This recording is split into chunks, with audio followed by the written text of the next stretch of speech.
Livro do profeta Isaías, capítulo 53, verso 6, e diz assim: Todos nós andávamos desgarrados como ovelhas, cada um se desviava pelo seu caminho. Mas o Senhor fez cair sobre ele a iniquidade de nós todos. Pai, te dou graças, eu te honro, dá-nos tua palavra, Deus, nesta noite. Enche nossos corações, abençoa-nos com tua palavra, Deus, e faz de nós segundo a tua vontade, segundo a tua graça, segundo a tua infinita misericórdia, Pai. Em o nome do Senhor Jesus. Nome de Jesus. Muito bem. Tem alguns dias que eu estou pensando nesse assunto, nesse texto, e esse texto tem remoído, né? Eu tenho meditado, né? Já há uns 30 dias aí, eu venho pensando. E hoje chegou o dia dele. Então, gostaria de pensar nesse texto sobre a perspectiva de uma geração desgarrada como ovelha que não tem pastor. A pandemia, ela elucidou, ela eclodiu uma geração despastoreada. Se fala muito de desigrejados, aqueles que se auto-intitulam cristãos, filhos de Deus, coisa que é balela, a gente sabe que não é. Não é assim, ou se eles são, a Bíblia não é. Como a gente acredita que a Bíblia é, então eu prefiro ficar com a Bíblia, não tenho muita perspectiva dessa coisa de desigrejado, nem de despastoreado. Mas a verdade é que a pandemia eclodiu dentro das igrejas, dentro da igreja, uma geração desgarrada como ovelha que não tem pastor, né, que andam por si só. Eu me lembro sempre, tem umas coisas poéticas na Bíblia, como por exemplo, quando, Flávio, Noé fazia a arca, e a palavra de Deus diz que o povo casavam, se davam em casamento, festejavam, e não se atinham ao juízo eminente que vinha com o dilúvio. E aí os mais evangelistas dizem que a cada martelada que Noé dava na arca era um anúncio de que o fim estava próximo. Até o dia em que a porta da arca se fecha e a água cai dos céus e toda uma geração, com exceção de Noé e seus descendentes, são sucumbidos, são exterminados da face da terra, para que uma nova geração cresça e conheça Deus. Então é interessante que a pandemia parece assim, tipo uma arca, né? Alguém já até me perguntou se a pandemia não é um dos sinais dos tempos. Sei lá, pode ser que uma das taças do Apocalipse se abriu e derramou-se a ira de Deus, e uma dessa parte da humanidade será consumida nesse tempo. Então aí sim, talvez seja um dos sinais dos tempos. Mas uma coisa é fato, a pandemia ela eclodiu dentro das igrejas essa geração de homens e mulheres de todas as idades, que são despastoreados, que são como ovelhas desgarradas. Jesus, ele usa essa mesma expressão no Sermão do Monte. Ele olha para a multidão e ele se compadece, porque dentro do seu coração ele vê que eles andavam como ovelhas que não têm pastor. E começa diz o Evangelho, a ensinar-lhes. Mas uma coisa é fato, é uma geração, e o versículo diz isso, todos nós andávamos desgarrados como ovelha, é uma geração desgarrada, sem pastor, né, humanos que vivem na rebeldia. Para você que está lendo o livro da Escola Bíblica da Sala de Adultos, Tozer trouxe uma frase muito interessante: é inerente, é nato no homem, faz parte da nossa essência o trair a Deus. Então, o que a pandemia trouxe foi uma facilidade, ou uma desculpa, ou uma bengala, ou um meio pelo qual a gente vai atrair Deus. Mas, na verdade, isso já nasce dentro de cada ser humano. Cada ser humano nasce propenso a se desgarrar e andar por seus próprios caminhos, a não ter pastor sobre si. João, na sua epístola, na sua carta a Gabriel, ele é muito enfático. Se você, Gabriel, não dá conta de ter o pastor local como a sua autoridade, você automaticamente não dá conta de ter Deus também como sua autoridade. Mas como ele diz isso? Ele disse isso dizendo assim: se você não ama o seu irmão a quem você vê, você não poderá amar a Deus a quem você não vê. É uma matemática lógica. Mas os humanos, nesse tempo, vivem numa rebeldia. numa arrogância, vivem num orgulho próprio, feridos, uma geração fruto da liberação que houve nos anos 80 e 90. Então, hoje, estava pensando, refletindo sobre uma determinada criança, e pensando essa gama de casa, separa casa, de uma criança até chegar aos 18 anos ter 25 pais, e algumas mães.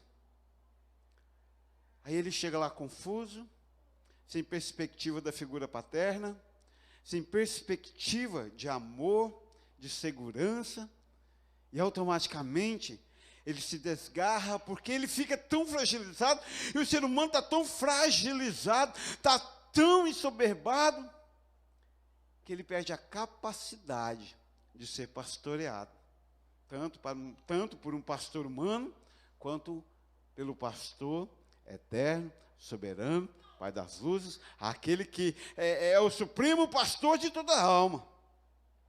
Então, o fato é que a humanidade vive inserida nessa rebeldia, nessa tentativa de ser feliz, que bate a cabeça aqui e acolá e perde a perspectiva. Ontem estudava com Onan sobre o rei Asa, e quando Azarias chegou para o rei Asa, ele disse: ouve-me, ó rei Asa, escuta-me. Porque o Israel, Benjamim e Judá estavam sem o verdadeiro Deus, estavam sem sacerdotes que lhe ensinassem, estavam sem a lei, porque ensoberba no coração e ninguém mais pode falar nada. Aí nós nos deparamos com uma geração de filhos protegidos do pastoreio. Funciona assim: você faz a sua asneira, você põe filhos no mundo à torta e à direita, você faz todas as burrices da sua vida, e depois acha que o pastor e Deus são os seus inimigos e vai proteger os seus rebentos das autoridades espirituais. E aí são filhos protegidos do pastoreio. E eu estava calculando isto, eu estou numa terceira geração pastoreada, protegida do pastoreio. O pastor não pode falar. Nós estamos num período de igreja cheio de crianças, né? Daqui uns dias vem mais, né, Aline? Então nós estamos cheios de crianças. E vez por outra, é o caminho normal da vida. E de vez em quando eu estou recebendo recado: ó, meu filho pode gritar o tanto que quiser na hora de semana, fala merda, não, porque senão eu vou apelar. Não vou falar merda, porque a merda você já fez da sua vida. Casou fora do tempo, engravidou fora do tempo, com a pessoa errada, da forma errada, sem um emprego certo. E agora você tem que proteger mesmo. Protege e faz dele um candidato às drogas, à prostituição, ao álcool, à rebeldia, a estar desta forma, protegido de ser pastoreado. É engraçado, interessante, tive uma experiência em São Miguel do Araguaia, quando pastoreava lá. Um dia estava lá no meu gabinete, uma mãe me ligou. Estava bem no auge, a juventude estava crescendo, estava o comentário na cidade, do trabalho com jovens e adolescentes na igreja batista de São Miguel do Araguaia. Essa mãe me liga: olha, meu filho está dando trabalho demais, está começando a usar droga. Você podia fazer alguma coisa por ele? Você podia resgatar ele? Eu falei assim: olha, primeiro, nós não somos reformatório. Porque é assim, você protege a sua família do pastor, mas quando vira merda, você quer que o pastor transforme ele. Filho, não é assim que a banda toca. Não é assim, é princípio.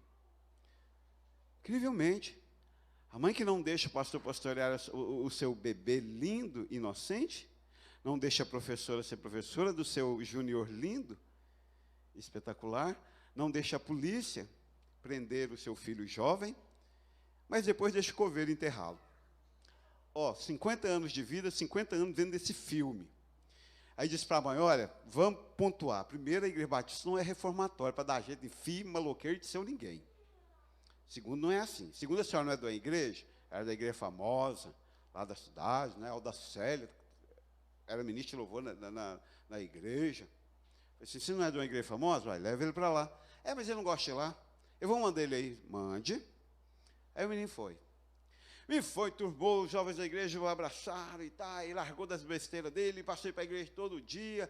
E aí, uns 5 meses, o menino estava uma benção, participando de tudo. Ela proibiu ele de ir na igreja, porque agora ele tinha que ir na igreja dela, porque a nossa igreja era ruim. E a igreja deles era grande. A nossa era pequena, a igreja deles era grande. E realmente, até hoje é grande. E pirraçou e falou mal de nós até ele parar de ir. Precisa contar onde ele está hoje, né?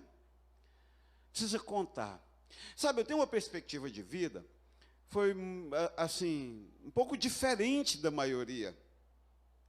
Nós não fomos muito protegidos lá em casa. Ao contrário. Eu acho que se um professor batesse um de nós, porque a gente tinha piruado na escola, provavelmente meu pai levaria um prêmio para ele e bateria na gente lá junto com o professor para falar assim, está certo. Então nós aprendemos, pelo menos eu aprendi, o pessoal, os Braga que está aí na live aí, pode dizer se aprendeu ou não, mas pelo menos eu aprendi com a vida, que mais cedo ou mais tarde eu precisarei ser pastoreado. E, incrivelmente, quando eu cheguei na igreja, em 1990, lá em 1991, lá em Bela Vista, Goiás, que eu descobri a figura do pastor, eu sabia exatamente do que eu precisava. Mas nós insistimos nessa geração desgarrada, sem pastor, dentro da igreja. É por isso que eles crescem aqui, crescem protegidos da doutrina, crescem protegidos do esculacho. Eu me lembro, há 20 anos, quando eu cheguei aqui, na hora do culto, quando as pessoas estavam dormindo, dava um grito! E todo mundo acordava. Hoje, se eu fizer isso, a pessoa emburra e nunca mais volta aqui. A gente tem que respirar e fingir que está tudo bem. Pode continuar a dormir, meu irmão. Mas a gente protege-se de ser pastoreado, de tomar um rala, de ouvir a verdade. Se você pegar o contexto bíblico de Gênesis e Apocalipse, você vai entender que o sacerdote, o profeta, o pastor, o rabi, o mestre, seja lá qual foi o nome, qual o período histórico, ele tinha uma função simples e clara: exortar, chamar a razão, chamar ao equilíbrio. Alguns anos atrás, quando a gente era imaturo, a gente começou a pegar no pé, porque estava uma febre, unção, né? O Cristiano, mas o Onan trouxe uma unção do videogame, e aí acabou os jovens da igreja, só videogame. Nós começamos a bater em videogame. Até que uma mãe procurou o pastor José Delcio, porque não me procurou, não.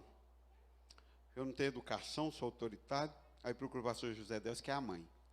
Olha, pastor, meu filho tem perspectiva, tem sonho, vai fazer faculdade, ele é inteligente, deixa ele jogar. Vocês ficam falando lá porque teve um dia que ele até chegou chorando da igreja em casa. Eu falei, ai, que dor no coração. O pastor veio e me falou, não, a partir de hoje você está, eu sou pastor presidente. Você é pastor subalterno. A partir de hoje, se você falar de videogame no púlpito, eu te demito. E se eu falar, você chama o pastor, nosso presidente, e me demite. E nós nunca mais falamos. Nunca mais é muito, né? Nós paramos de falar. Esporadicamente, quando surgiu o assunto, a gente falava, mas nada mais ofensivo nem agressivo. E aí passa-se um ano, passa-se o 2º grau, vem vestibular, vem Enem, e a merda que ocorre, não cai nenhuma questão de videogame, nem no vestibular, nem no Enem. E os anos vão se passando. E aí dói meu coração, porque se naquele tempo, lá 5 anos, 4 anos, 6 anos atrás, tivesse nos permitido pastorear, quem sabe o futuro seria diferente. Então, nós vivemos numa geração protegida do pastoreio. É claro que Deus, na sua infinita graça, reveste tudo, né? Tem falado isso para o Iago. Passar no vestibular é exceção. A maioria da população trabalha no Mercado Brasil, e isso é digno. Ele disse que tem uma opção boa também, o Lava Jato. E eu falei, Lava Jato dá dinheiro. Atende bem, porque ontem eu levei meu carro no Lava Jato e nunca mais volto lá. Hoje, na rua, percebi que meu carro estava sem o tapete. Aí voltei lá no Lava Jato. Ixi, meu carro ontem foi sem o tapete. Ele ficou apavoradinho, falou assim, bem que nós vimos que sobrou um tapete ontem. Aí ele olhou, o primeiro tapete que ele viu, que não era do meu carro, ele passou um pano lá e pôs no carro. Aí eu não quis falar, assim, amanhã eu compro outro, e não vou brigar, só nunca mais volte aqui. Então, mesmo se for lava-jato, então tem que ser ético, profissional, é digno. Tudo é digno. Mas eu me entendi, há 30 anos atrás, que eu poderia ter a vida do meu pai ou mudar a minha história. E eu não acho que ser sapateiro seja indigno, não. Ele sustentou a família, 9 filhos sendo sapateiro. Só que eu não queria ser sapateiro, não tinha habilidade. Um dos meus irmãos mais velhos quis, ele está lá até hoje com a sapataria. Eu entendi então que eu podia mudar a minha história. Para isso, eu deixei a Igreja Batista de Bela Vista de Goiás mudar a minha vida. Me descascar, me disciplinar, me exortar. Eu já era seminarista, pregava melhor do que o pastor. Amanhã, quando ele escutar, ele me dá um grito, né? Ele veio sempre sermão no outro dia. Eu já era melhor do que o pastor, ele me pôs 6 meses de castigo só porque eu desafiei ele, sem pregar na igreja. Foi longo 6 meses, tá, Aline? Me submeti, porque eu queria mudar a minha história. Eu queria ser pastoreado. E eu já estava fora de casa, eu não tinha ninguém mais para me proteger. Então, sabe de uma coisa interessante? Uma geração desgarrada sem pastor. E qual a consequência dela automática? O texto diz, cada um se desviava pelo seu caminho. Ora, é óbvio, se eu não quero ser pastoreado, automaticamente eu vou andar no meu próprio caminho. Aí o Onan me perguntaria, se a gente tiver só eu e ele, automaticamente ele me perguntaria assim: isso é aquilo que a Bíblia diz de Deus nos entregar aos desígnios do nosso próprio coração? Sim. O que tem de neguinho, o que tem de branquinho, o que tem de gordinho, o que tem de magrinho, entregue ao seu próprio desígnio. Talvez, o Reginaldo, esse seja o maior castigo que Deus possa dar a um homem, entregá-lo aos desígnios do seu próprio coração. E você tem colaborado para que seus filhos, para que seus maridos, para que suas esposas, para que você mesmo não seja exortado, não seja pastoreado, ou por mim, pelo pastor, ou por Deus, ou pelo seu pastor, enfim.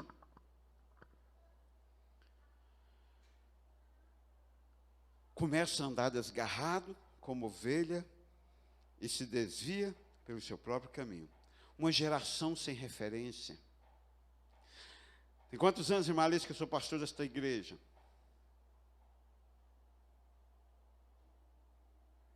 Sabe, não? Quantos anos que eu estou pastoreando esta igreja? 19. Sabe o que isso quer dizer? 2 gerações nasceram aqui. Ou eu cheguei aqui, já tinha nascido e agora já tem filho. Tem 19 anos que somente aqui em Goianésia eu vejo 2 categorias de cristãos: os que são pastoreáveis e os que não são pastoreáveis. E a diferença na paz que excede o entendimento é nítida. É gravidez fora do casamento, é droga, é prostituição, é bebida. Tudo isso a sociedade moderna abraçou e disse que é normal. E a igreja, para respeitar o Código Civil, diz que é normal. A gente até ri. Mas a gente sabe que a paz que excede o entendimento vem por caminhos diferentes. E a gente vê nitidamente quem se deixou ser pastoreado e quem não deixou, quem tem referência e quem não tem. E é incrível. E aí, a gente aprende um trem de véi. Véi que gosta de falar isso. Essa semana eu falava com a irmã, ela disse: não, eu não tenho comentado da minha vida, porque antes, quando eu penso em falar com o senhor, eu escuto.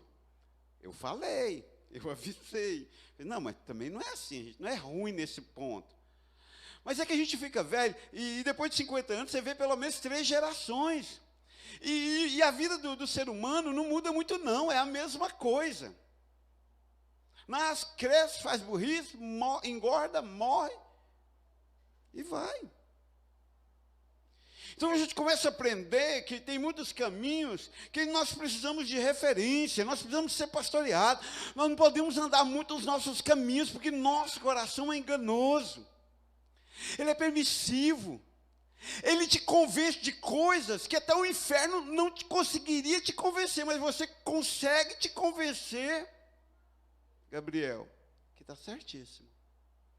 E a gente de longe, Carol, olha e vê que a vida está te cegando. Cegando não no sentido de tirar a visão, mas de cegar, de colher.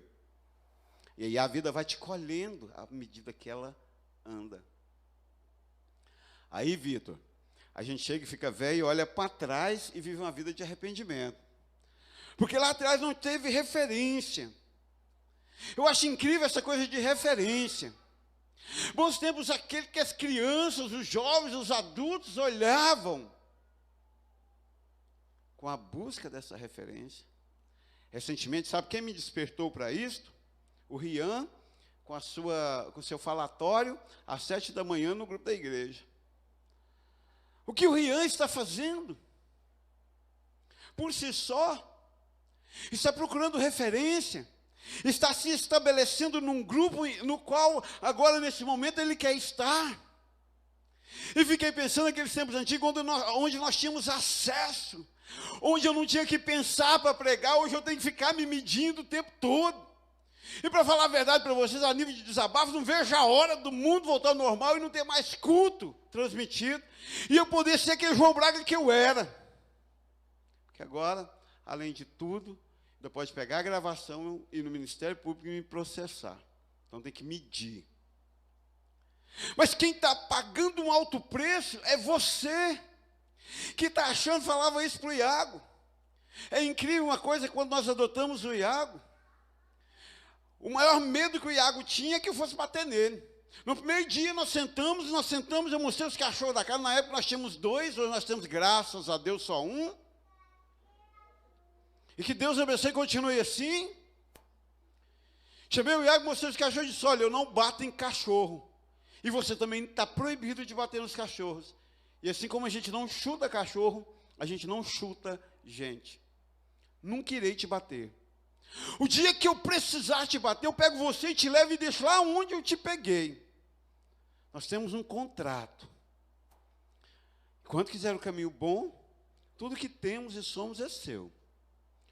O dia que você não quiser o caminho bom, você pode pegar a sua vida e ir para o seu caminho, os desígnios do seu coração, porque precisa ter referência.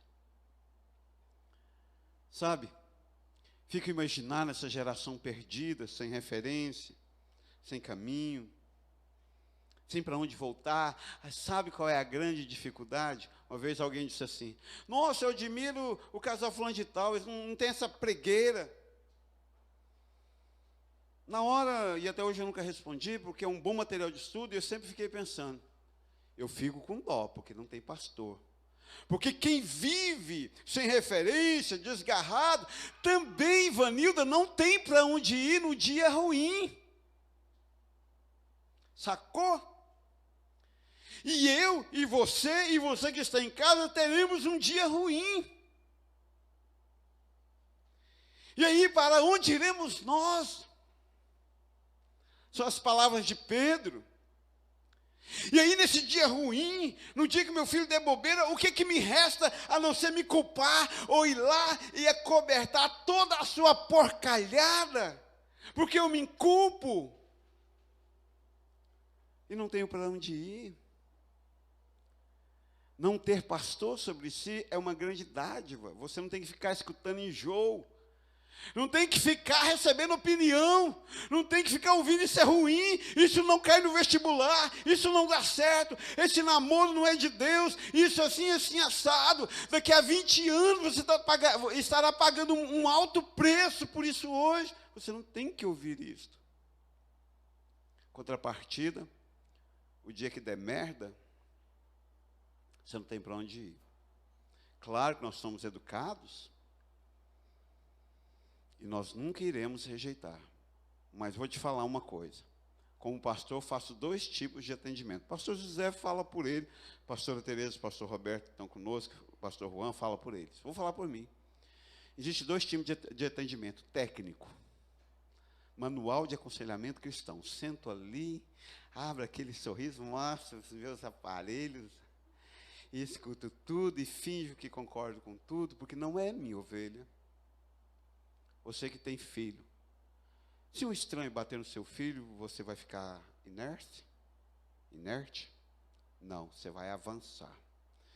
Então, se tem uma coisa que eu aprendi como professor e como pastor, jamais, hipótese alguma, encoste a tua mão em filho dos outros. Agora, no seu, a não ser que tenha um contrato, desce a guaspa quando precisar. Então, a gente bate em filho. E aí, em contrapartida, tem um tipo de atendimento, Gabriel, que é prazeroso demais. Quando eu sento ali, é filho. Cara, é filho. Batizei, casei, xinguei, esculachei, paguei sapo, mandei ficar no culto acordado, mandei levantar na hora do louvor, falei que não tinha unção de Deus, que estava tocando igual a Isadora Bombeu. Então, se quiser continuar tocando, vai fazer discipulado para aprender a ser gente, para ter unção, para ter vida com Deus.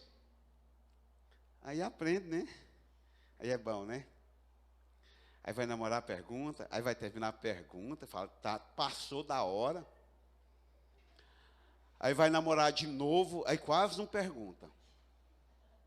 Mas aí, pastor, é igual mãe, desconfia, pega no ar, saca, tem bina. Vai lá e fala assim, você está rolando. Então fala logo antes que a gente discipline todo mundo. Aí é outro nível ali. Pastor Antônio, de Porangatu, perguntou assim, uai, eu vi seu sermão, o dia que você falou que a Aline falou que o Cristiano fedia. Ela não ficou com raiva, não? Caiu na mídia, é público.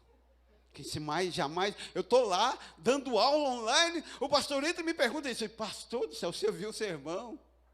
Maravilha. Essa semana eu estou lá dando aula, alguém mandou uma mensagem. Pastor, que nem é necessariamente da igreja. Eu estou chocado com o sermão do pastor José no domingo. Eu falei, que bom, porque a Sandra nem cosca fez. Ela nem ouviu. O que aconteceu?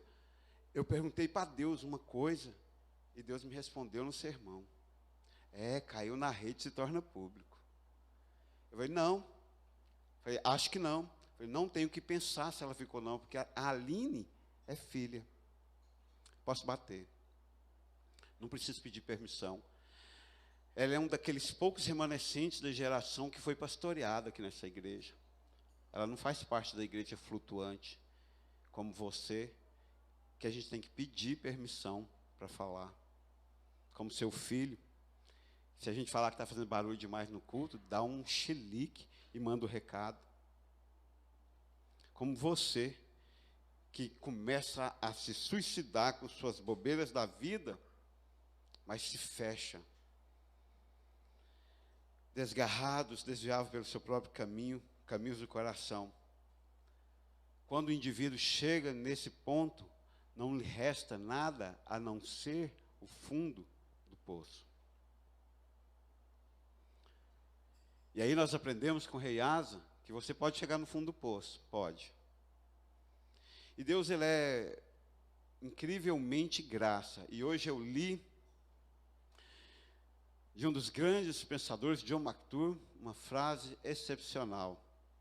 Nós estamos em construção, eu estou em construção, então eu ainda aprendo. Sou pastoreado pelo Tozer, sou pastoreado pelo C.S. Lewis, sou pastoreado pelo John MacArthur, sou pastoreado por quem está à minha volta, eu aprendo. E ele disse assim, a infinita graça de Deus é que nos salva, é que nos tira das trevas, parafraseando, é que nos faz filhos de Deus. Mas a graça é um lado da moeda. Do outro lado da moeda reside o julgamento. Que eu e você iremos passar por ele. Ou não tem graça que livre você de passar pelo julgamento. Tem graça que livra você de ir para o inferno. Tem graça que livra você de ser condenado. Tem graça que livra você das tribulações angustiantes desse tempo, porque enche o coração de paz. Mas ela não isenta você do tribunal branco. Você vai enfrentar o tribunal branco com certeza. Então, uma geração desgarrada, filhos que não podem, protegidos do pastoreio, uma geração sem referência, que anda nos seus próprios caminhos. Só existe uma cura para isto. E está no versículo: mas o Senhor fez cair sobre ele a iniquidade de nós todos. A única redenção para essa geração é quando eles chegarem no fundo do poço. E lá no fundo do poço, eles entenderem, ecoar tudo aquilo que a gente falou a vida inteira. E caso algum deles tiver a misericórdia de Deus de serem chamados, de encontrarem o caminho de que Cristo fez cair sobre ele a iniquidade de todos nós. Como eu disse, não ser pastoreado tem as suas dádivas. Mas no dia ruim, no momento ruim, no momento do perrengue, fará muita falta na sua vida.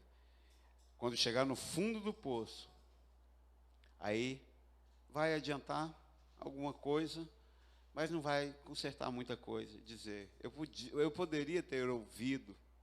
Já passou por essa circunstância? Podia ter escutado. Eu poderia ter dado crédito. Engraçado, nós rompemos na geração anterior da igreja aquele papo de que, o pastor veio cá hoje para falar para mim. Hoje uma meia dúzia vai sair emburrada achando que o pastor veio cá para falar para você. E isso é mais uma vez fruto dessa delinquência juvenil afetiva, desses pequenos príncipes tipo Charles, que foi criado para ser príncipe, mas nunca tomou o trono, porque não tem trono para ele, que cresceu achando que ninguém podia falar nada. Não. A gente, falo de novo por mim, acredito que o pastor Zé Delson anda no mesmo caminho, mas quando a gente faz o sermão lá em casa, a gente não fica com a Aline na mente, não. Hoje eu vou falar, porque nesse exato momento eu vou alfinetar a Aline. Eu sei que alguns de vocês acham que a gente é medíocre a esse ponto. Mas deixa eu te contar, eu tenho uma coisa que você não tem. 2, 3, 4, algumas coisas que você não tem. Primeira delas, chamar de Deus. Segunda delas, não sou leviano e assumo que falo. Terceira delas, tenho temor da palavra de Deus.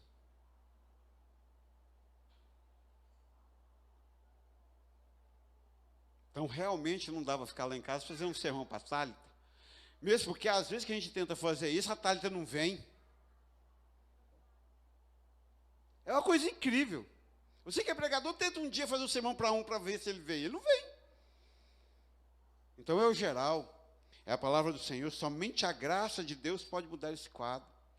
Deixa eu contar uma coisa para vocês, jovens.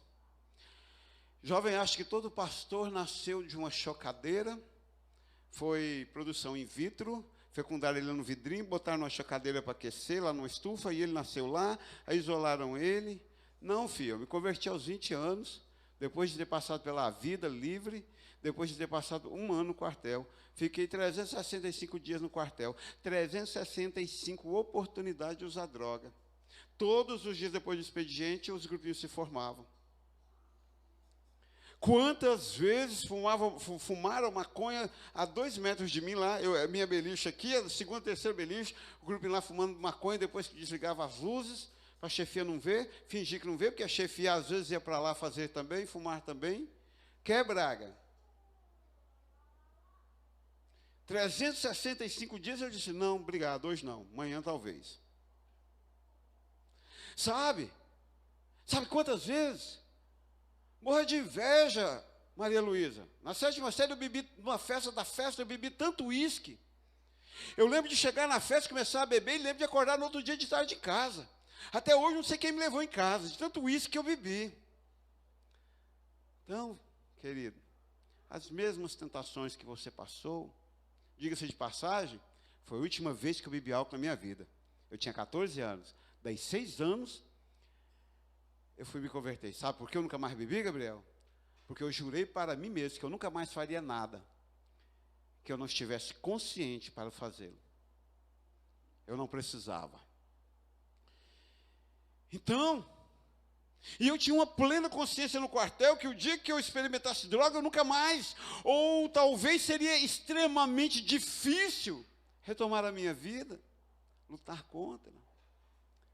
Sabe? Vou te falar o que a gente fala na escola. O filho é teu. Protege ele de ser pastoreado tanto quanto você quiser. A alma é tua. Protege ela de ser pastoreada tanto quanto você quiser. A existência é sua. Protege ela de ser pastoreada o tanto quanto você quiser. E chega lá no fundo do poço. E lembra lá, mas lá lembra que nós estaremos aqui para te dizer que a graça de Deus liberta de todo pecado, te cura de toda imundície, te tira das trevas e te leva para o reino do Filho amado. Ou simplesmente acorda para a vida, como diz os meninos do grupo, lá do grupo que eu trabalho, ou simplesmente acorda para a vida e olha para Deus, em primeira instância, diz: Deus, me pastoreia. Eu preciso ser pastoreado. A má notícia é que ele vai. A boa notícia é que ele vai. A má notícia é que ele vai usar um de nós para fazer isso. Mas cabe a você, querer ou não, ser pastoreado. Todos nós andávamos desgarrados como ovelhas. Cada um se desviava pelo seu caminho. Mas o Senhor, bondosamente, fez cair sobre ele a iniquidade de nós todos. Isaías 53:6. Não espere o fundo do poço para deixar Deus dirigir você.